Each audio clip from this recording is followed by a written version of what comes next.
Combine गट ब 2026चा paper झाला आहे आणि माझ्या मते पेपर हा अवघड होता आणि जवळपास म्हणजे सगळेच विषय अवघड होते, पण इतिहास त्यातल्या त्यात मला वाटतं अलीकडे सोपं विचारलं जात होतं. कंबाईन मेन्सला पण सोपा होता इतिहास, पण इथे अवघड विचारलं होतं आणि मल्टीलिनियर प्रश्न पण खूप जास्त होते या पेपरला.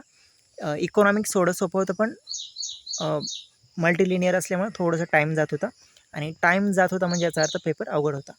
आणि गणित पण अवघड केलं होतं. रिझनिंग सोपं असायचं. माझ्यामध्ये लास्ट इयरपेक्षा पण गणित अवघड होतं. त्यावेळेस लास्ट इयरला तरी रिझनिंगचे काही प्रश्न खूप सोपे होते, तसं सोपं यावेळेस नव्हतं. सो म्हणजे एकूणच गणित अवघड केलं होतं आणि बाकी पण लेंदी असल्यामुळं आणि लेंदी होता, पण याचा अर्थ अवघड नव्हता असं नाही. अवघड पण होते त्यातले काही प्रश्न. करंट खूप जुनं पण विचारलं होतं आणि म्हणजे एकूणच पेपर हा डिफिकल्ट होता माझ्या मते. ओके, मी 98 प्रश्न सोडवले.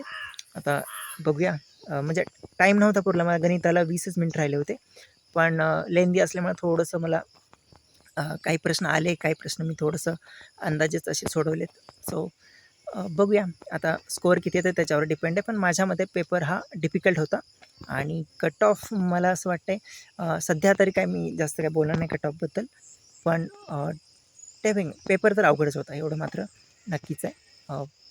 आन्सर की लवकरच येणार आहे, तेव्हा आपल्याला कळेलच की नेमकं स्कोअर कोणत्या रेंजमध्ये आहेत आणि कसा कट ऑफ लागू शकतो. पण लास्ट इयरपेक्षा पेपर मला वाटतं की अवघड होता. येस, लास्ट इयरला जर आपण कम्पेअर केलं तर गट बचा पेपर त्यापेक्षा इझिली अवघड होता हा पेपर.